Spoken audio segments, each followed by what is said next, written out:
గ్రహించుకోవాలి. మనం ఎందు నిమిత్తము మనం దేవుడికి దూరంగా ఉంటాము, ఎందు నిమిత్తము ఈ అనారోగ్యం మనకు వచ్చింది. ఏ అనారోగ్యం? ఆత్మ రోగం మనకి ఎందుకు వచ్చింది? హల్లెలూయా. ఆత్మరోగం అంటే నానా రకాలుగా ఉంటాయి. అసూయ, డంబము, ద్వేషము, కలహము, ఏంటంటే పాపము, క్రోధం, ప్రతి ఒక్కటి ఈ యొక్క రోగములు అన్నమాట. ఏ రోగాలు దీనికి? హృదయానికి. ఇచ్చి చూడాలి నాకే, హృదయానికి రోగాలు. హల్లెలూయా, దేవునికి స్తోత్రం. ఇప్పుడు దేవుడు అడుగుచున్నాడు, మీరు బాగున్నారా? బాగున్నారా అడుగుతున్నారంటే ఏంటి అర్థం? దూరంగా ఉన్నట్టు. మరి దూరంగా ఉన్నాము అంటే ఏదో ఒక కారణం ఉంటది కాండి, ఉంటదా అండి? కారణం లేకుండా ఏదైనా ఉంటుందా? దూరంగా ఉన్నామంటే ఏదైనా కారణం ఉంటుందా బాబాయ్? దేవుడికి దూరంగా ఉన్నామంటే ఏదో కారణం లేకుండా ఉంటుందా? మనకి అనారోగ్యం వచ్చిందంటే ఏ అనారోగ్యము? హృదయ రోగం మనకు వచ్చిందంటే, హృదయ వ్యాధి మనకు వచ్చిందంటే ఏదో ఒకటి తప్పనిసరిగా ఉంటది. హల్లెలూయా. లేకుండా అయితే ఏది కూడా ఉండదు. హల్లెలూయా. అయితే దేవుడు ఏం చెప్తుండే, ఒకసారి 106 కీర్తన తీన్నాను. 6 కీర్తన, యెహోవాను స్తుతించుడి. 106వ అధ్యాయం, 106వ అధ్యాయం 10వ వచనం, 9వ వచనం. వారి అది ఆరిపోయిను, మైదానము మీద నడుచునట్లు వారిని అగాధ జలములలో నుండి నడిపించెను. వారి పగవారి చేతిలో నుండి వారిని రక్షించారు. ఆయన ఆ కార్యములను వెంటనే మర్చిపోయేది. చాలు. ఏం చేశారంట? దేవుడు బిడ్డలకి జాగ్రత్తగా ఇచ్చాడంటే, అందరు అనాలోచితం వద్దు, అందరు నాకెళ్ళి చూడండి, ఇటే చూడండి. ఒక గంట సేపు వాక్యం చెప్పుకొని మనం గుర్తు చేసుకుందాం. దేవుడు బిడ్డలకి ఎర్ర సముద్రం ఎదురైందంట. ఇశ్రాయేల్ జనాంగానికి ఎర్ర సముద్రం ఎదురైతే అట్లాగే ఉన్నది, 2 పాయలుగా చేర్చబడ్డ. దాంట్లో నుంచి కూడా వాళ్ళు ఏమయ్యారు? నడుచుకుంటా వెళ్ళారు. హల్లెలూయా. నడుచుకుంటా వెళ్ళారంట. ఏంటి? బండ దగ్గరికి రాగానే ఆ బండ కూడా నీళ్లు ఇచ్చిందంట. అనేక గొప్ప కార్యాలు చూశారు. ఆ సముద్రంలో కూడా నడుచుకుంటారు. అంటే సముద్రం 2 పాయలుగా చీల్చినప్పుడు ఇటు ఒక రాశి ఉంది, ఇటు రాశి ఉంది, మధ్య నడుచుకుంటా పోతుంటే అబ్బా దేవుడు ఎంత గొప్ప దేవుడు, ఎంత స్తోత్రారుడు, అబ్బా నిజమైన దేవుడు అని ఆయనకి స్తోత్రగానం చేస్తూ అంటే ఆయనకి ఏం చేశారు తెలుసా అండి? బయటికి పోయిన తర్వాత మర్చిపోయారంటండి. అర్థమవుతుందండి? దేవుడు చేసిన మేలును మర్చిపోయారట. ఇదొక్క మాట గుర్తు పెట్టుకోండి. అర్థమైంది? ప్రతి ఒక్కరూ గుర్తుపెట్టుకోవాల్సింది ఏంటంటే, దేవుడికి మనము దూరంగా ఉంటున్నాము అంటే, ఇంకా మనము హృదయములో పాపము మనలో ఉన్నది అంటే ఏంటంట? చేసిన మేలును మర్చిపోయే వారికి మనం ఎంత మాత్రం కూడా ఉండకూడదు. హల్లెలూయా. ఇప్పుడు దేవుడు ఏమేమి మేలు చేసిందంటే, ఒక్కసారి మనం దేవుడి సన్నిధిలోకి ఏ మేలు కొరకు, అంటే మనం ఏ మేలు కొరకు వస్తే దేవుడు ఏ మేలు చేసినా మీ అందరికీ తెలుసు. అవునా కదండి? ప్రతి ఒక్కరికి మేలు చేసిందే లేదా? ప్రతి ఒక్కరికి మేలు. అసలు మనం దేవుడి సన్నిధిలోకి వచ్చే రోజు, మొదటి రోజు ఏ స్థితిలో ఉన్నామో ఒక్కసారి మనం గుర్తుపెట్టుకోవాలి. ప్రతిరోజు కూడా గుర్తుపెట్టుకోవాలి. అర్థమవుతుందండి? దేవుడి సన్నిధిలోకి వచ్చే ముందర అసలు మన స్థితి ఏంటి, మన పరిస్థితి ఏంటి, అర్థమవుతుందండి? అది ప్రతిసారి కూడా గుర్తుపెట్టుకోవాలి. ఏంటంటే అంటే దేవుడి సన్నిధిలోకి ఎవ్వరు కూడా కష్టం లేకుండా, నష్టం లేకుండా, బాధ లేకుండా ఎవ్వరు రాదు. ఆ మొదటి స్థితి ప్రతి ఒక్కరు కూడా ఏం చేయాలంట? గుర్తుపెట్టుకోవాలంట. హల్లెలూయా. చూడాలి. దేవునికి స్తోత్రం. ప్రతి ఒక్కరు కూడా దేవుడు మేలు చేస్తూనే నిజంగా ఈ స్థితిలో ఉన్నామంటే పెద్దమ్మ అమ్మ ఇంకా బ్రతికున్నామంటే ఆయన కృపే కదా. అవునా కదా? నిత్యం కూడా మనం శ్వాస తీసుకుంటున్నామంటే ఆయన కృపే కదా. మంచి ఆహారం తినడం అంటే నిజంగా అండి, ఆహారం తినేవాళ్ళు కూడా చాలా మంది శ్రేష్టమైన ఆహారము, కొంతమంది చెప్పినగా ఒకసారి బిస్కెట్లు తిని బ్రతుకుతున్నారు. హల్లెలూయా. ఇప్పుడు ఎవరో కాదండి, మన పెళ్ళయింది అంబానీ గారి కుమారుడు. ఆయనకి లేదంటే ఎన్నో లక్షలు ఉంటాయి, కొన్ని వేల లక్షలు ఉంటాయంట అతనికి. ఆయన పేరు అనంత అంబానీ. ఆయనకి మన పెళ్ళయింది. ఆయన పరిస్థితి ఏంటి తెలుసా అండి? చల్లగాలిలో ఏదన్నా చల్లగాలి ప్రదేశాలు ఉంటాయి కదా, ఆ ప్రాంతంలోకి వెళ్తే ఆయన చచ్చిపోతాడంట. ఖచ్చితంగా తినడానికి లేదండి, ఆయన తినటానికి లేదు, అంటే మంచిగా శ్వాస తీసుకోవటానికి లేదు, ఆనందంగా ఉండటానికి లేదు. కానీ ధనం మట్టిగా ఎంతో ఉంది. హల్లెలూయా. ఎంతో ఉంది, ఎంతో ఆస్తి ఉంది. తన పెళ్లి తన తండ్రి ఎలా చేసిండంటే కొన్ని వేల మంది ప్రముఖుల చేత, అంటే ఒక పెళ్లి కార్డు అంట 6,35,000 అంట. పెళ్లి కార్డు మన బిల్లు కాదు ఎంత అయింది? 5 రూపాయలు. 6 రూపాయలు పైన ఉన్న 6 రూపాయలు అయింది. మాదైతే 2 రూపాయలు అనుకుంటా. అర్థమవుతుందా అండి? 6,35,000. అంటే అక్కడ ఆ పెళ్లికి లేదంటే 1000 కోట్లు పైనే అంటున్నారు. కానీ ఆయన పరిస్థితి ఎలా ఉంది? ఆహారం తినడానికి కూడా శ్రేష్టమైన ఆహారం తినడానికి కూడా, గట్టిగా శ్వాస పీల్చుకోవడానికి కూడా, కానీ ఏ యోగ్యత ఉందండి? అప్పుడు వాళ్ళు స్టేజ్ మీద ఉన్నప్పుడు కొన్ని మాటలు మాట్లాడుతూ ఉంటారు కదా. మాట్లాడినప్పుడు కొడుకు మాట్లాడుతా అంటే తండ్రి లేదంటే కొన్ని లక్షలు ఏడుస్తుందండి. నా దగ్గర డబ్బు ఉన్నాయి కానీ మనశ్శాంతి లేదు, సమాధానము లేదు. హల్లెలూయా, దేవునికి స్తోత్రం. నీకు చక్కటి ఆరోగ్యం ఇచ్చిండు దేవుడు, చిన్న లేదా? చక్కటి కృప ఇచ్చిండు, కాపుదల ఇచ్చిండు. నువ్వు ఏ ప్రాంతంలో పోయినా నీకు ఏంటంటే రక్షణ కంచె అనేది వేసి కాపుదలు. 2 దేవదూతలు ఏంటంట కావలిచ్చిండండి. అసలు నిజం బాబాయ్, ఎంత గొప్ప. ఎన్ని ప్రయాణాల్లో పోయిన కొన్ని ఇంతలోనే చచ్చిపోయింది ఈ ప్రమాదం అంటా ఉంటాం. నిజం కదా? కొన్నిసార్లు తేళ్లు పాములు మన పక్క నుంచే పోతాడు, కొన్ని అయితే మీద నుంచే పోతాం కదండి. కానీ నిజంగా అండి, ఎన్ని మేలు నిజంగా. మనం ఈ స్థితిలో ఉన్నామంటే, ఇంకా బ్రతికున్నామంటే, మనం వింటున్నామన్నా, చూస్తున్నామన్నా, మాట్లాడుతున్నామన్నా, మన శరీరము ఆరోగ్యకరంగా ఉన్నామన్నా, ఈ స్థితిలో ఉన్నాము అంటే కేవలం ఆయన కృప మాత్రమే. హల్లెలూయా. నిత్యం కూడా అండి ఆయన చేసిన మేలు ఏమాత్రం కూడా మర్చిపోకూడదు. ఒక పాస్టర్ గారు ఉన్నారంట. ఒక పాస్టర్ గారి దగ్గరికి ఒక వ్యక్తి వచ్చినట్టు, ఒక యవనస్తుడు వచ్చినట్ట. వచ్చి పాస్టర్ గారు, రేపటి నుంచి నేను మందిరానికి రాను, నేను దేవుడిని వదిలేస్తున్నా. ఏమైంది అంటే, ఇవన్నీ చెప్పలేదులే కానీ మీరు నాకు రక్షణ ఇచ్చారు కాబట్టి మీకు ఈ మాట చెప్పే బాధ్యత మాకు ఉంది కాబట్టి ఇంక నన్ను రావట్లేదని అడగండి. ఎక్కడ కడితే అక్కడ కనపడతా ఉంటారు కదా, మీరు ఎందుకు రాలేదని అడగండి. ఈ రోజు నుంచి నేను రాను, నన్ను మర్చిపోండి, ఈ దేవుడు వద్దు, నాకు ఎవరు వద్దని అని వెళ్ళిపోయినాడు. అంటే అది చెప్పిండట. ఎమ్మంటే పాస్టర్ గారికి ఏం చెప్పాలి? ఎవరైనా రారంటే గుండెలో రాయేసినట్టే ఉంటుంది. ఎందుకంటే ఒక ఆత్మ నశించిపోతే ఏంటండి ఎంత బాధ అండి. హల్లెలూయా. రక్షించబడితే అక్కడ కోట్ల దూతలు సంతోషిస్తారు. నశించిపోతే ఎంత బాధ అండి. మాకు ఒకసారి అనిపిస్తూ ఉంటుంది, కొంతమంది ఆ నశించిపోయే స్థితిలో ఉన్నప్పుడు మాకే ఎంత బాధ అనిపిస్తుంది అంటే దేవుడికి ఇంకా అవునండి ఎంత బాధ అండి, ఎంత దుఃఖం. అందుకే పరిశుద్ధాత్మను దుఃఖపరచొద్దు అంటాడు. హల్లెలూయా, దేవునికి స్తోత్రం. అయితే పాస్టర్ గారికి ఏం చెప్పాలో అర్థం కాక గుండె బరువెక్కిపోయిన మాటతోటే, అయ్యా సరే నాతో చెప్పినవులే కానీ దేవుడు కూడా చెప్పు.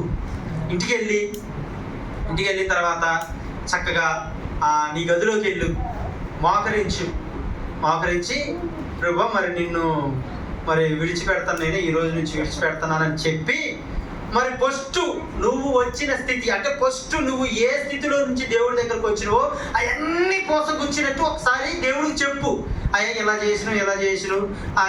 చేసినలే కానీ నేను మాత్రం నేను విడిచిపెడతాను అని చెప్పయ్యా అని చెప్పిండంట. అంటే చెప్పి ఆ పాస్టర్ గారు చెప్పి పంపించిందంట. సర్లే పాస్టర్ గారు చెప్పారుగా దేవుడు, మరి పాస్టర్ గారు చెప్పడం కదా దేవుడికి కూడా చెప్పాలని ఇంట్లోకి వెళ్ళినట్టు గదిలోకి వెళ్ళినట్టు గది తాళం పెట్టుకున్నట్ట, చక్కింద సాఫ్ వేసుకున్నట్ట, మోకరించిందంట.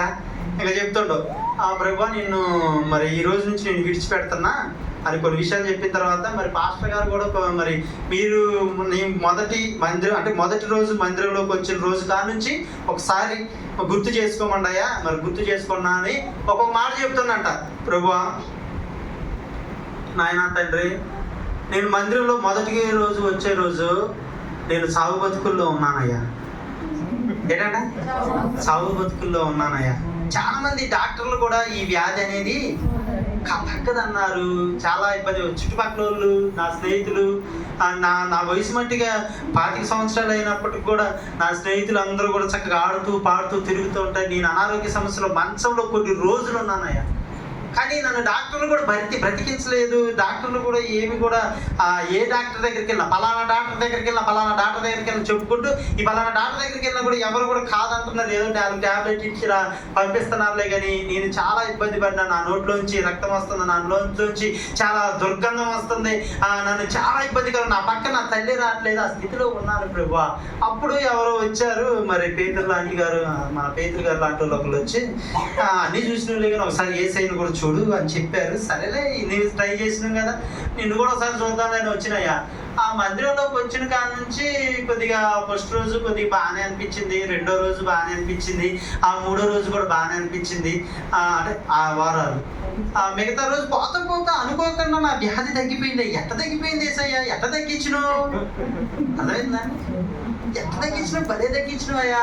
సరేలే, తగ్గించిన తర్వాత కూడా మాది చాలా దరిద్రమైన స్థితి. మా ఇల్లు కూడా అంత మంచిగా లేదు, మా చాలా ఇబ్బంది, చాలా సమస్యలు ఎదుర్కొంటున్నా. నా యొక్క రోగానికి అనేక డబ్బులు నా తల్లిదండ్రులు ఖర్చు పెట్టారు, డబ్బు మొత్తం అయిపోయింది. అప్పుడు ఆ స్థితిలో ఉన్నా సరే, నా రోగము తగ్గుకుంటూ వస్తుంది. ఆ స్థితిలో కూడా నా దరిద్రమైన స్థితి నుంచి తీసేసి నన్ను ధనవంతునిగా మార్చావు ప్రభువా అని అంటానంట. ఎవరితోటి? ధనవంతంగా మార్చావు, అంతా బాగానే ఉంది. పర్లేదు ప్రభువా, అప్పుడు నేను బాగానే ఉన్నాను. ఒకప్పుడు ప్రతి ఒక్కరు కూడా నన్ను ఇంటి ముందర కూడా రానిచ్చేవాళ్ళు కాదు, కానీ ఎప్పుడైతే నేను దేవుని నమ్ముకో నేను తెలుసుకున్నాను, ఒక్కసారి ఇంటికి వచ్చి ప్రార్థన చేయవయ్యా అనే స్థితికి నేను వచ్చానయ్యా. పర్వాలా బాగానే ఉంది. మళ్ళీ మనసులో అనుకుంటుంది, పర్వాలా బాగానే ఉంది. ఇవన్నీ కూడా చేసి అయ్యా మరి నాకు కొన్ని కార్యాలు కొన్ని జరగలేదయ్యా, కొన్ని కొద్దిగా నాకు దూరంగా ఉన్నట్టు అనిపిస్తుంది అని మొన్న కూడా నువ్వు నాయన తండ్రి నీ బైక్ మీద పోతా ఉంటే నా కాపుదలు నువ్వు ఉన్నావయ్యా. ఆ బైక్ సడన్గా ఒక లారీ నాకు ఎదురుగా వచ్చి సడన్గా ఆ బ్రేక్ పడి ఎమ్మటనే నన్ను చనిపోయే స్థితిలో కూడా నన్ను అంటే నువ్వు ఆపినట్టు ఉన్నావయ్యా నీ దేవదూతల చేత. అయ్యా మరి రైతే బాగానే ఉంది, నువ్వు నన్ను కాపాడుతుంది విడవలేదయ్యా అని కళ్ళమ్మ నీళ్ళు కారుతున్నా. అర్థమవుతుందండి? నన్ను విడవలేదయ్యా, నువ్వు ఎన్నటకు నన్ను పిలిచేవాడు కాదయ్యా. అయ్యా నిన్ను విడిచి నేను ఆడికి ఏంటంట, నిన్ను విడిచి నేను ఆడికి పోనయ్యా. హల్లెలూయా, దేవునికి స్తోత్రం. పట్టుకోట్రేంటండి, అర్థమైందండి? మీరు అందులో పోవాలి. మీరు ఏదైనా వాక్యం చెప్పినప్పుడు అందులో పోవాలి, ఆ వ్యక్తి దగ్గరికి. అర్థమవుతుందండి? ఆ లీనం అయిపోవాలి. అయితే చూడండి, ఫస్ట్ స్థితి ఆయన ఎలా ఉంది? పాస్టర్ గారి దగ్గరకు వచ్చినప్పుడు, పాస్టర్ గారి దగ్గర కంటే మామూలుగా దేవుడు వద్దు అని అన్నప్పుడు, దేవుడు వద్దు. తర్వాత స్థితి ఎలా ఉంది? ఆయన ఎంత మాత్రం కూడా చాలా నిజంగా అండి. ఒక విషయం మనం తెలుసుకోవాల్సిందండి, దేవుడికి మనము దూరముగా ఉండటం వల్ల, మనలోని ఉన్న మలినత్వం వల్ల, అర్థమైందా? దేవుడికి దూరముగా ఉండటం వల్ల మనలోని మలినత్వం వల్ల దేవుడు అడుగుతున్నాడు, మనల్ని బాగున్నారా? హల్లెలూయా, దేవుని స్తోత్రం చెప్పండి. హల్లెలూయా, దేవునికి స్తోత్రం. హల్లెలూయా, బాగున్నారా అని అడుగుతున్నాడు. ఎందుకు అడుగుతున్నాడంటే మనము చేసిన మేలుని మర్చిపోయే స్థితికి రాకూడదు. ఇందాక నేను చెప్పాను, ఇంజెక్షన్ లోన ఉన్నది తీయటానికి ఇంజెక్షన్ చేయాలి, రాకుండా ఉండటానికి కూడా ఇంజెక్షన్ చేయాలి. కాబట్టి చేసిన మేలు ఎంతమందికి కూడా మనము మర్చిపోయే వారంగా మనం ఉండకూడదు. ఇక్కడ ఇశ్రాయేల్ జనాలు, దేవుణ్ణి నమ్ముకున్న బిడ్డలు ఏంటి, ఎర్ర సముద్రం 2 పాయలుగా చీల్చినా కూడా ఆ సముద్రంలో నడిచినంతసేపు కూడా దేవుని స్తోత్రం చేశారంట. బయటికి వెళ్ళిన తర్వాత మర్చిపోయారు. అర్థమవుతుందండి? మనకి దేవుడు ఎన్నో మేలు చేస్తాడు అమ్మ, నిజం అవునా కదా? ఇటువంటి కాపుదాలు ఇస్తాడు మనకి. ఎక్కడ పోయినా ఏ పనిలోకి వెళ్ళినా కూడా ఎంతగా ఇస్తాడు. ఆ మేలుని ఎంత మాత్రం కూడా మనము మర్చిపోకూడదు. అయ్యా దేవా, నువ్వు ఇంత మేలు చేస్తున్నావు కదా, నీకు ఎల్లప్పుడూ కూడా నీ దగ్గరగా ఉండాలి. నాలో ఉన్నదాన్ని నేను తీసివేసుకోవాలి. హల్లెలూయా. సౌలు అని ఒక వ్యక్తి ఉన్నాడు, జాగ్రత్తగా. సౌలు అని ఒక వ్యక్తి ఉన్నాడు. ఆయన గాడిదలు కాసుకునేవాడంట. ఏంటంట?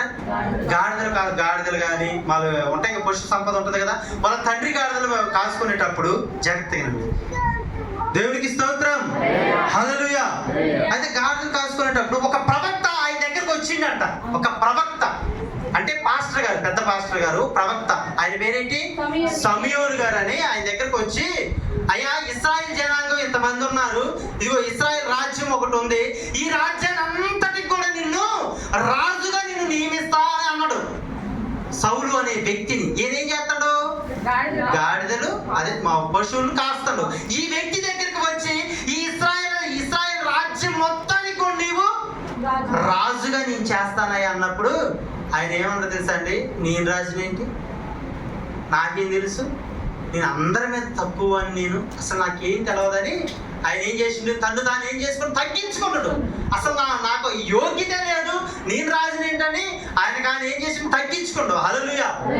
అయితే తర్వాత నువ్వే రాజుగా ఉండాలని దేవుడు నిర్ణయించిందని ఆ ప్రవక్త ఏం చేసిందంటే అభిషేకం ఆయన మీద చేసిన తర్వాత ఒక ప్రాంతానికి వచ్చి అందరినీ, ఇశ్రాయేల్ జనాంగం పెద్ద పెద్దలు ఉంటారు కదా, ఆ గోత్రపు వారు అందరినీ పిలిచి, ఓ ప్రాంతంలో అందరినీ పిలిచి రాజును పరిచయం చేద్దామని ఆ పాస్టర్ గారు అనగా సమూయేలు గారు యోచించినప్పుడు అందరూ కూడుకున్నారు. అంటే గోత్రపు వాళ్ళందరూ, పెద్దలందరూ కూడా కూడుకున్నారు, ప్రజలందరూ కూడా కూడుకొని ఉంటే ఒక ప్రాంతం కాడ ఉన్నప్పుడు సమూయేలు గారు అంటుండు, ఇదిగో మిమ్మల్ని బిన్యామీను గోత్రికుడైన కూషు కుమారుడైన సౌలుని మీ రాజ్యానంతటి కూడా ఏం చేస్తున్నాడు, రాజుగా నేను చేస్తానన్నప్పుడు ఆ రాజు వస్తాడు. అందరూ కూడా మరి మీరు చూడండి అన్నప్పుడు, ఇప్పుడు ఎవరైనా ఒక వ్యక్తిని ఆహ్వానించినప్పుడు, ఒక వ్యక్తిని ఎదుటికి ఆహ్వానించినప్పుడు మనం అందరం ఏం చేస్తాం, ఆహ్వానం చప్పట్లు కొడతాం. కానీ ఆ రకం కూడా అక్కడ ఇదిగో ఆ సౌలు వస్తాడో ఆయన మీకు రాజు అని అందరి ముందర చెప్పినప్పుడు సౌలు కనపట్టలేదంట, అక్కడ లేడంట. అందరూ ఉన్నారు కానీ ఆయన మాత్రము లేడంట. లేడు ఏంటి అని అంటే దేవుణ్ణి విచారిస్తే ఆయన వంటగదిలో దాక్కొని ఉండంట. ఎక్కడ దాక్కొని ఉండు, దేవుడే నిర్ణయించిండు నువ్వు రాజుగా, ప్రజలందరూ నా ప్రజలకు నువ్వు రాజుగా ఉండాలన్నప్పుడు ఈయన మాత్రం ఒప్పుకోలేకపోతాడు. నేను రాజునేంటి, ఈ 12 గోత్రంలో తక్కువ గోత్రం గలవాడిని కదా, నాకు ఏ యోగ్యత లేదు, ఏ అర్హత లేదు అని ఆయన ఏం చేస్తాడు, వంట సామాన్లు దాక్కొని ఉన్నట్ట. దేవుడే తెలియపరిచిండు. అప్పుడు ఇద్దరు వెళ్ళి చిన్నపిల్లగాన్ని బడికి తెలిసి ఆ రకంగా ఇద్దరు పడపడ లాక్కొని వచ్చి, ఇదిగో ఈయనే మీ రాజు అన్నాను. అప్పుడు చాలా మంది అన్నారంట, ఏం రాజు ఏంటి, ఏం రాజు, ఈయనకేం రాజు, ఈయనకేం తెలుసు అని యాలకోలు మాట్లాడుతున్నారంట. ఎట్లా మాట్లాడుతున్నారు, ఈయన చెవుకి వినపడాలనంటే మాట్లాడుతున్నారు. ఆ మాటలు కూడా ఏంటంట సౌలు అనే వ్యక్తి. అయినా కూడా అనుకోనిలే వాళ్ళ సాయంలో. ఎంత తగ్గింపు చూడండి. అలాంటి వ్యక్తిని దేవుడు ఏం చేసిండు, రాజుగా చేసిండు. హల్లెలూయా. కొన్ని లక్షల మందికి ఏం చేసినట్టు రాజుగా చేస్తే ఈయన కొన్ని రోజులు బాగానే ఉండవు, అంత ఫస్ట్లో చూడండి ఎంత భక్తిపరుడిగా ఉండవు. కొన్ని రోజులు అయిన తర్వాత ఏం చేసిందంటే దేవుడు గాడిదలు కాసుకునే వ్యక్తిని తీసుకెళ్లి రాజసింహాసనం ఎక్కితే దేవుడు మాటను ధిక్కరించిందంటే దేవుడు చేసిన మేలు మర్చిపోయిండు. దేవుడు ఏం చేసిండు, మేలు రాజుగా చేసిండు. అనేక జనాలు ఏంటి అప్పటిదాకా అడుగుల్లో ఎక్కడ పడితే అక్కడ తిరిగే వ్యక్తి, గాడిదలమ్మడి తిరిగే వ్యక్తి రాజసింహాసనం మీద కూర్చుండు, రాజభోజనం చేస్తాడు, రాజపాదు మీద పండుకుంటాడు, అనేకులు ఆయనకే సేవలు చేస్తున్నారు. అలాంటి స్థితిలోకి సౌలు గారిని దేవుడు తీసుకెళ్ళినట్ట. హల్లెలూయా. తీసుకెళ్తే ఆయన ఏం చేసింది తెలుసా అండి, ఆయన చేసిన మేలు మొత్తం కూడా మర్చిపోయి సొంతంగా ఆలోచించడం స్టార్ట్ చేసినాడు. సొంత జ్ఞానము, దేవునికి లేడు, ఇంకా దేవుడు ఆలోచన లేదు, దేవుడు ప్రార్థన లేదు, వాక్యం లేదు, దేవుడికి సాక్షిగా ఉండవు ఎంత మాత్రం లేదు. దేవుడు మేలు చేసేసిందిగా, దేవుడు చేసేసింది, అయిపోయింది. ఇంకెందుకే రాజుని చేసేసిండు, రాజు కన్నా ఇంకా మేలే ఉంది. అంతేనా? దేవుడు చాలా బాధపడ్డాడండి.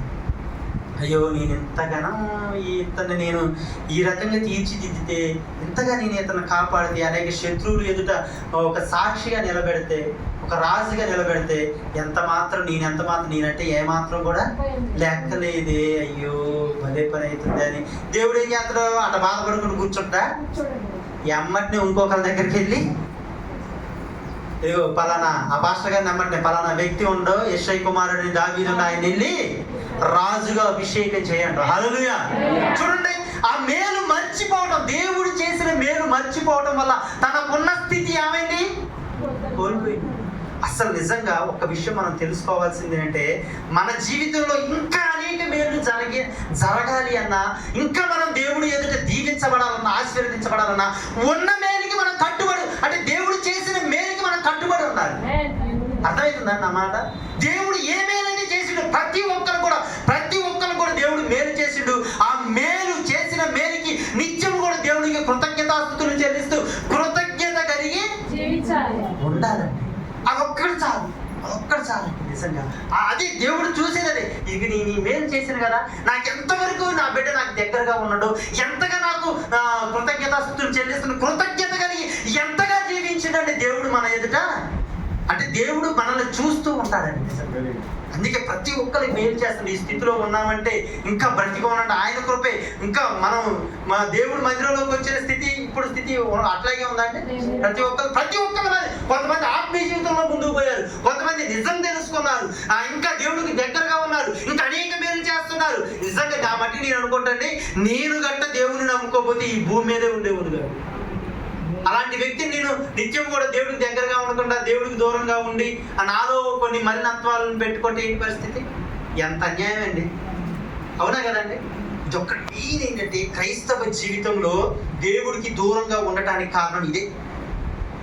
దేవుడికి దూరంగా ఉండటానికి కారణం ఏంటంటే చేసిన మేలు ఏదైతే ఉందో అది మర్చిపోకూడదు, నిత్యం గుర్తుపెట్టుకోవాలి. రోజు ప్రార్థన చేస్తున్నావు కదా, అయ్యా అన్నిటికంటే ముఖ్యమైన మేలు ఏంటి తెలుసా అండి?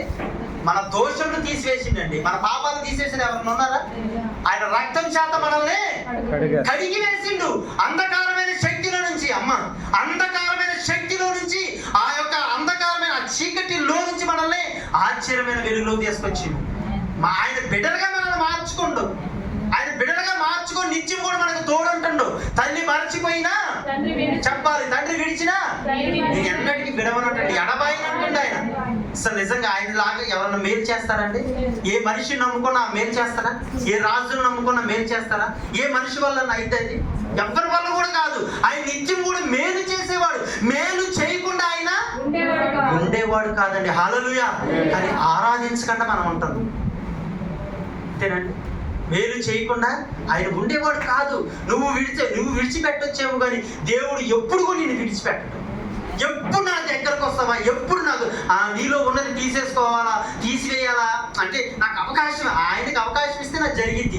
ఎప్పుడు నాకు అవకాశం ఇస్తాడా అని ఆ యొక్క దేవుడు, ఆ పరమాత్ముడైన యేసుక్రీస్తు వారు నిత్యము నీతో ఉండిన నీ మాట, నీ నడక, నీ యొక్క చూపు ప్రతి ఒక్కరు కూడా గమనిస్తుండండి. హల్లెలూయా. దేవునికి స్తోత్రం.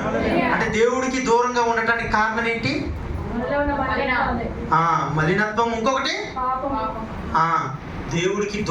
దేవుడికి దూరంగా ఉండటానికి మలినత్వం. ప్లస్ ఏంటంటే మనలో ఉన్న చేసిన మేలుని మర్చిపోవడం. ఎప్పుడు కూడా మర్చిపోవద్దండి. ప్రతిరోజు తలపోసుకోండి.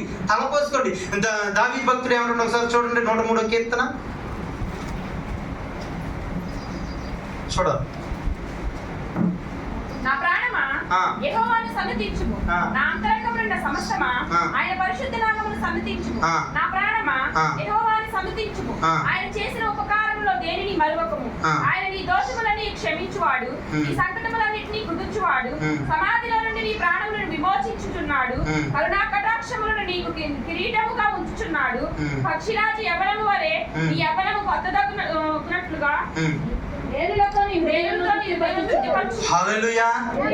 ఈ మాట ఎవరు చెప్తున్నారు తెలుసా అండి? ఇందాక ఒక రాజు గురించి చెప్పా. ఆ రాజు పేరేంటి?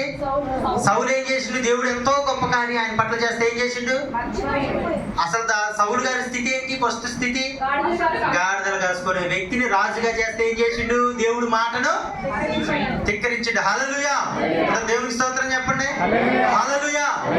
ఆయన ధిక్కరించిండని ఈ దావీదు గారిని రాజుగా.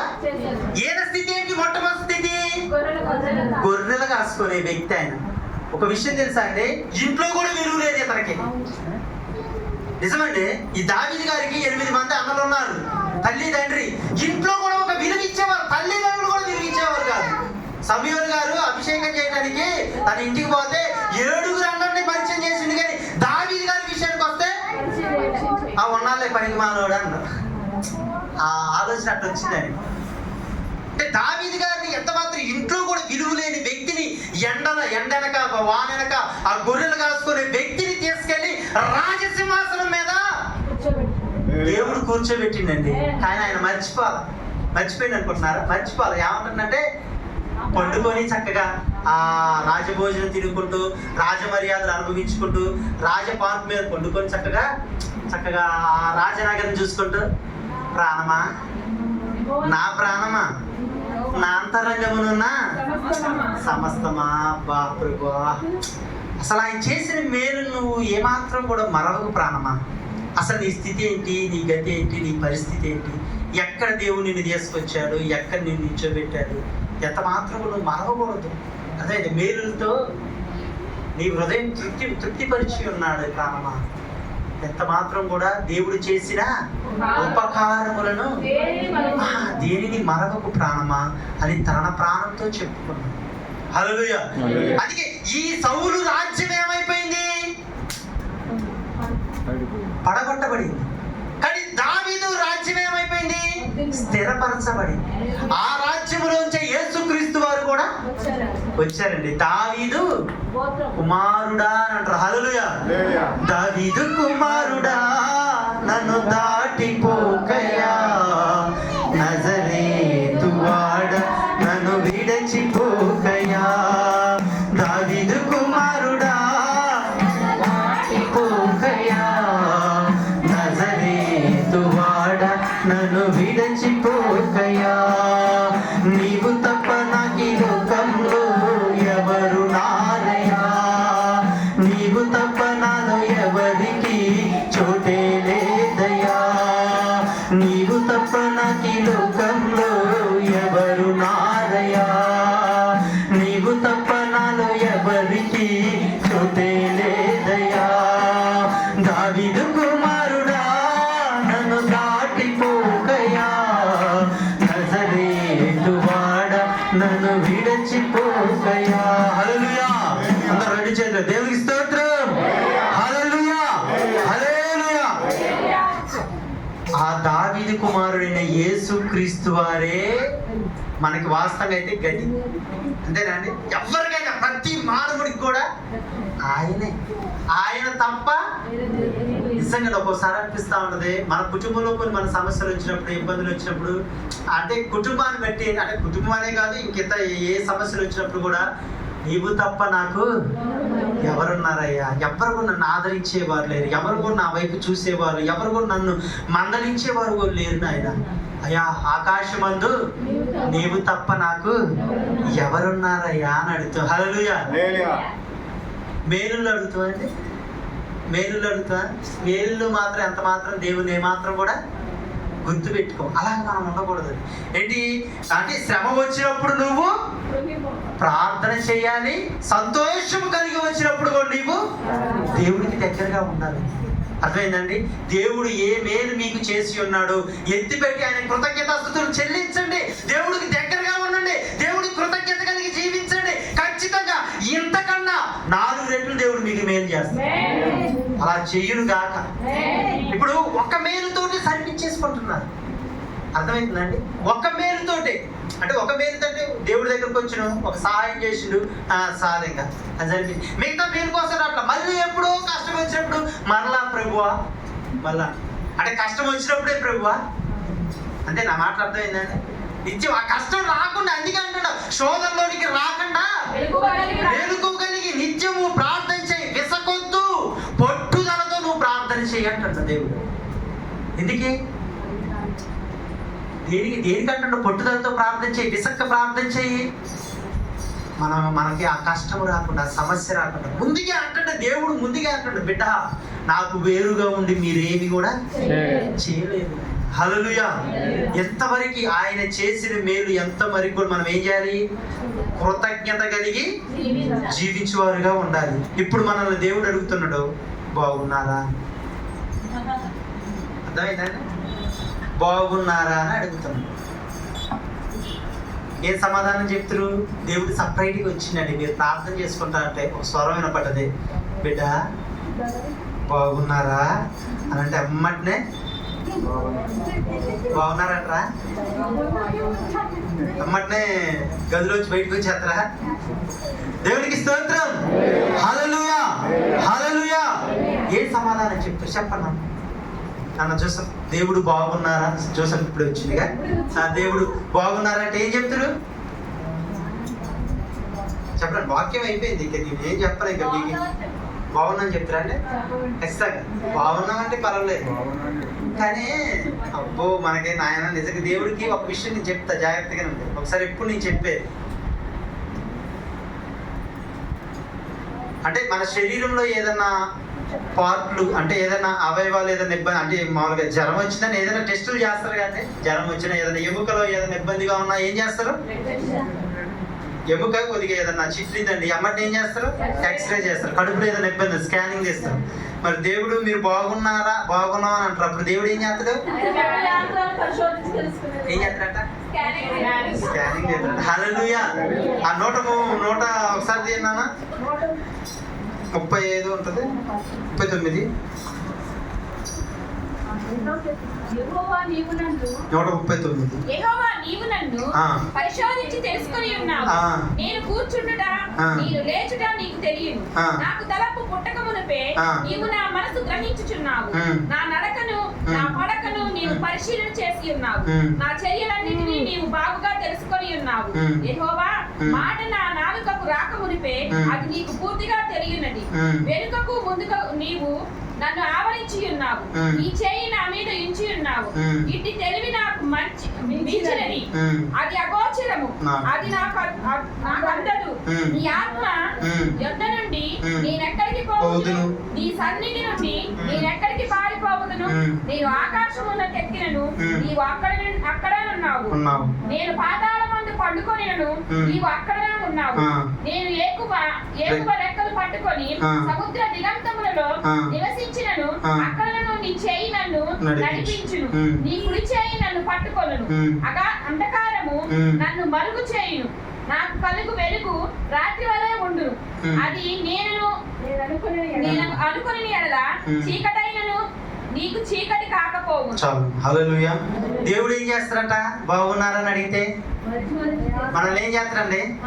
దేవుడు మనల్ని పరిశోధించేది దేవుడు, శోధించేది సాతాను. అందుకే శోధనలోనికి రాకుండా ముందులే అంటే ఈ యొక్క అపవాది మన దగ్గరికి రాకుండా ముందులే దేవుడు ప్రార్థన చెప్పితే పరిశోధించేది దేవుడు, శోధించేది ఎలా పరిశోధిస్తాడు తెలుసా అండి? ఇప్పుడు ఏదైనా శాస్త్రవేత్తలు ఉన్నారు కదండి, సైంటిస్టు, వాళ్ళు ఏం చేస్తారు? ఏదైనా దొరికితే అది ఏం చేస్తారు? అసలు అది ఎక్కడి నుంచి వచ్చింది ఏంటి అని దాన్ని ఏం చేస్తారు? క్షుణ్ణంగా పరీక్షిస్తా ఉంటారు. కానీ దేవుడు కూడా మనల్ని కూడా పరీక్షిస్తాడంట, పరిశోధిస్తాడంట. మనం ఇక్కడ యేసయ్య అంటాం, యేసయ్య నీకు స్తోత్రం అంటాం, అంతా బాగానే ఉందంటాం, యేసయ్య నీకు వందనాలు అంటాం.